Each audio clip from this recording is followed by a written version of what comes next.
Good day, everyone. Welcome to our new lesson, which is the design thinking. By the way, I am Jerusalem Mariel Monchelu from BL3, and I will be the one to report about design thinking approach. To begin with, what is design thinking? Design thinking is a mindset and an approach to learning, collaboration, and problem solving. It is a structured framework for identifying challenges, gathering information, generating potential solutions, refining ideas, and testing solutions. Meaning to say, design thinking is a process for creative problem solving. Now, design thinking allows us to believe in ourselves, that we can make a difference and brings out our creative and innovative potentials that will transform difficult challenges into opportunities for design, right? So this approach has actually four characteristics. These are human-centered, collaborative, optimistic, and experimental. When we say human-centered, it starts from having a deep compassion and understanding of people's needs, right? Now, when we talk about collaborative, it's like making solving problems a lot easier and faster with several wise minds. It benefits from various perspectives and insights. So, as we go on with this saying, two heads are better than one. The third one, which is optimistic from the word itself, meaning being positive. So, it is an approach that believes in our potential to create a positive change in our lives, no matter what problems or difficulties could be hindering the task. It holds on to the primary idea that design thinking is a worthy and enjoyable venture. The last one, which is experimental, is an activity that gives room for mistakes and failure because from them, individuals learn and become better. It is actually about learning by doing or hands-on learning. Consequently, it is an approach that looks into new, better, and creative way of improving our way of life and finding solutions to the many problems of the society and people. The design process. So, the design process is it is a structured approach for developing and applying ideas. It has five phases that help people identify the problem and develop creative and appropriate solutions to such problems. The five phases include discovery, interpretation, ideation, experimentation, and evolution. The first phase, which is discovery, is like how I have a challenge. How do I approach it? Approach it. So the steps you might want to take is to first understand the challenge, prepare research, and gather inspiration. So right, that's what we usually do, right? When we want to discover or overcome a challenge. The next phase, interpretation. I learned something. How do I interpret it? The best thing you could do is to tell stories, search for meaning, and frame opportunities, right? The third the third phase, ideation. I see an opportunity. What do I create? Well, di ba usually when we see an opportunity, we generate ideas, we refine ideas, right? And for the fourth one, which is experimentation, I have an idea. How do I build it? Experimentation. So meaning to say, the steps would be for you to make prototypes and get feedback. The last one, evolution. I tried something. How do I evolve it? Track learnings and move forward. So that's the steps you should do. So actually, we will elaborate each phase later on as we go through our discussion. How to use design thinking as a teaching strategy. So, paano nga ba? Before starting the design process, one should have a specific and intentional problem to address that will be called a design challenge. So, tawagon dayon siya o design challenge. The challenge should be understandable and manageable, one that is not too big or too small, not too vague or too simple, or too simple. So some considerations when identifying design challenges are the following. List possible topics. Frame the problem. Keep it simple. Sketch out end goals. Define measures of success. Establish constraints. And write a brief. So these are some of the important considerations when you are going to define or identifying design challenges. A design challenge is fundamental to every design process because it will drive the whole process from the start until its completion, creating the how we might. It's actually sorry for the typo. How we might question to address is very essential. The question should be broad to accommodate unexpected possibilities, yet narrow to let the team focus.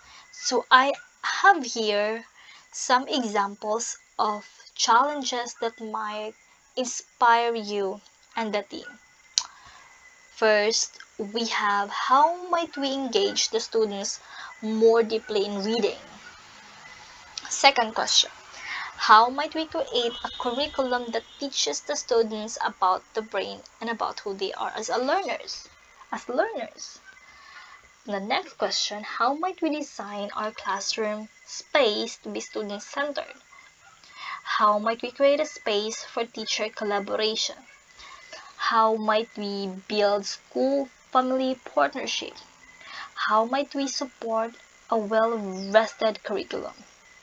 Now these how might we questions are just some of the examples that you can make use of in inspiring you and your team.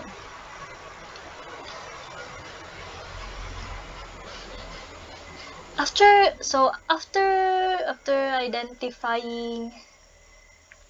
identifying a design challenge, you have to start to plan your design project, right? So devote time for the project, and you have to decide how much time you're going to use for the entire design process. So moreover, I suggest you prepare these 3 important components and aspects of the process.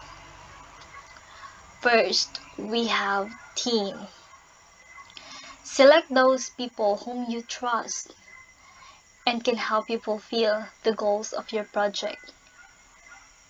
So you can start small but invite variety. So how are you going to do this? Choose people who have different insights and perspectives and delegate specific roles to them. and also give room for both collaborative work and individual work.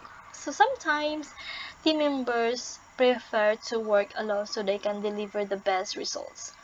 So you have to be very kanang selective in choosing the members of your team. 2. Spaces. Choose a specific area where the team can meet regularly and work together. So it's quite self-explanatory naman, no?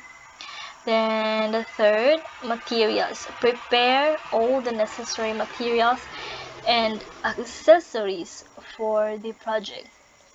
So some of the common supplies includes mga post-it notes, large post-it pads, flip chart, ano pa ba? Markers, adhesives, blank and color papers, pwede po mga gunting, digital and or video cameras. So no, those materials can be very useful when you start designing designing approach. Now let's expound on the 5 phases of design process. We can easily perform each phase if we know what they are for, right? So let's discuss each. First one, we have discovery. What do we mean by this? I already gave you an insight about this earlier. So during this initial stage, the individual or the team is open for new ideas and opportunities. It has 3 sub-stages. So the first stage is to understand the challenge. All you have to do is to review the challenge, share what you know, build your team, define your audience, and refine your plan.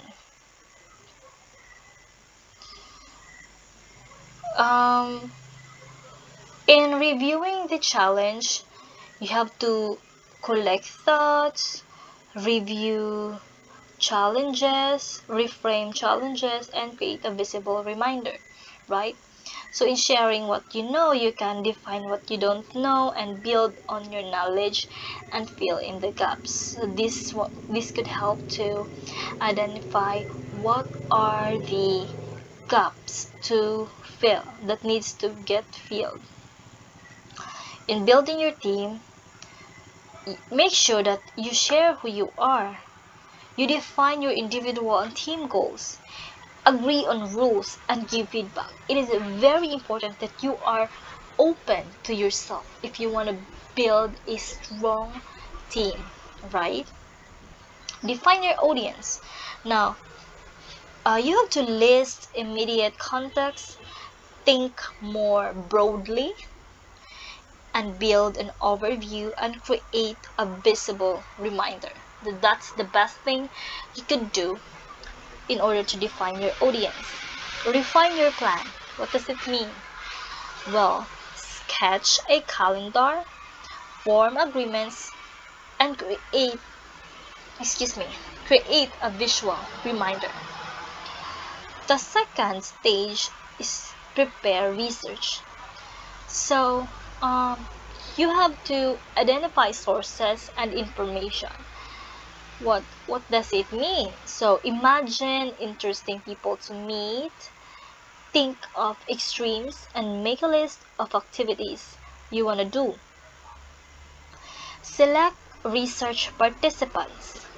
So in selecting research participants, you need to describe the people you want to meet, plan the interaction and logistics, invite participants, and track your recruiting progress. Then build a question guide. So when you are going to build a question guide, you will have to, of course, identify topics, develop questions. You have to then organize your questions, create a question guide that is very readable, build tangible conversation starters, confirm your plans, assign roles, and prepare your equipment. So those things are very important to remember in building a question guide. Prepare for feedback. Now, um, know what to look for. So this feedback would help you know what to look for and to capture what you see. And this feedback is also important to establish trust with participants. The third stage is to gather inspiration. Immerse yourself in context. Meaning to say, you have to plan observations, explore and take notes, capture what you have seen. Then seek inspiration. Think of analogies that connect with your challenge, and then make arrangements for your activities. Then absorb the experience. Learn from the experts. So this is very important. Now you have to choose the participants and set up for a productive conversation. Learn from users also.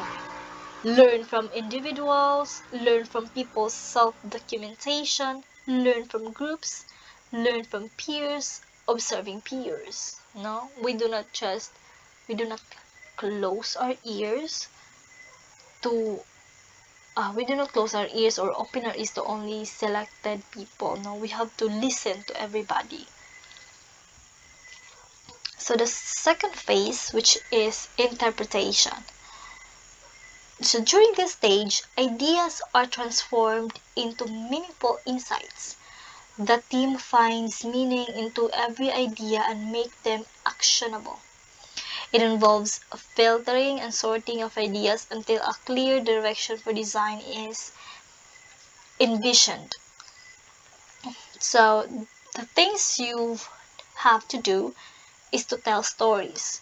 So capture your learnings and share inspiring stories. This way, um, they will be engaged and motivated towards learning. Search for meaning rather. So find themes, make sense of findings, and define insights. Then frame of opportunities. So all you have to do is to create a visual reminders and make insights actionable. The third phase, we have ideation. Ideation, it means the process of generating ideas. More ideas are formed as the team brainstorms. So good preparation with a clear set of rules encourages successful brainstorming. So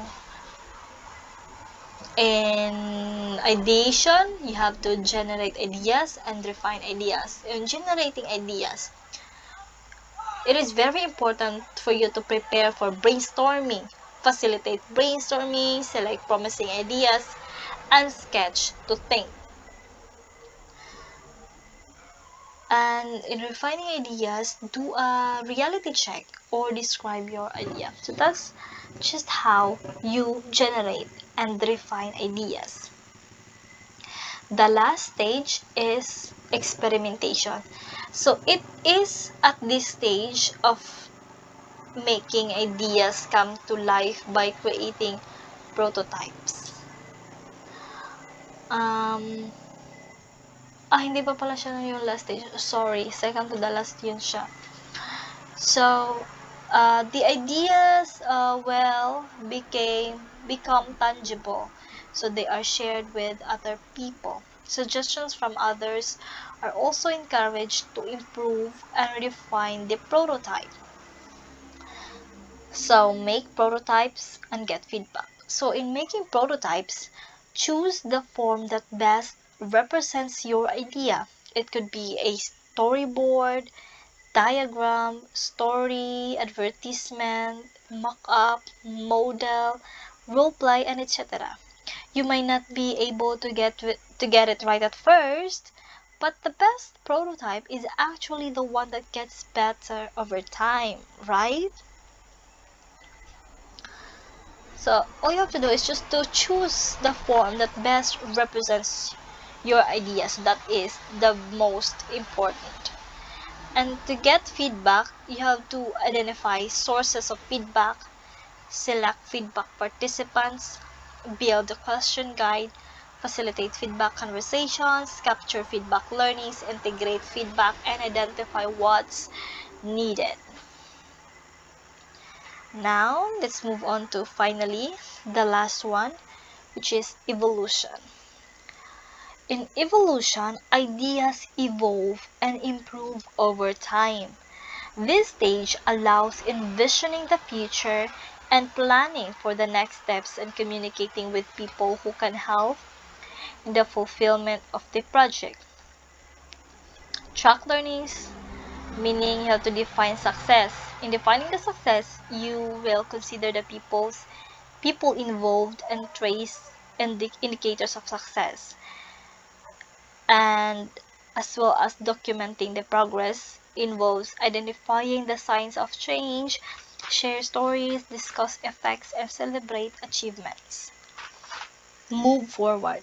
So in moving forward, of course, you will have to plan the next steps, engage others, and build a community.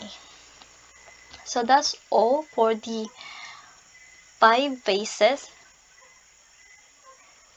of the 5 phases of the design process.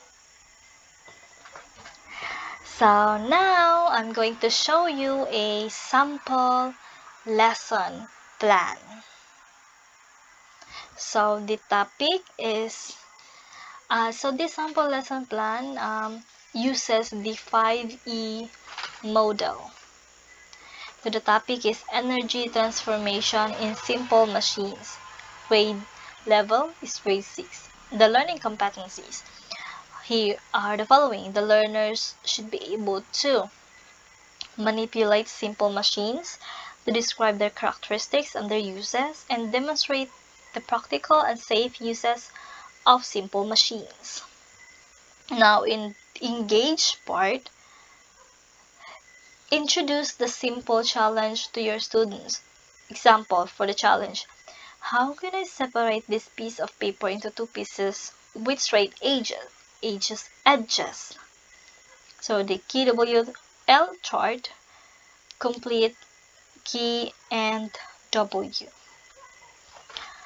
For the exploring part, use available materials from the laboratory room or bring samples of simple machines so that the students can explore levers, gears, pulley systems, and inclined planes. Then we have explain. Discuss what is actually happening in the simple machines that the students used during the explore part. So encourage the students to think about where force is being applied, where the load is, the motion that results from the force, and how the machines has modified the force that is the mechanical advantage. So in this part, the students can then use arrows to represent the direction and size of the force applied and the direction and speed of the resultant motion. Yeah, so since we're talking about simple machines, so that could be a best way to represent directions and size. Elaborate. So the teacher can show the class Honda Accord commercial. So we have an example here, a site where children can visit and watch the video clip which talks about simple machines and how they are used.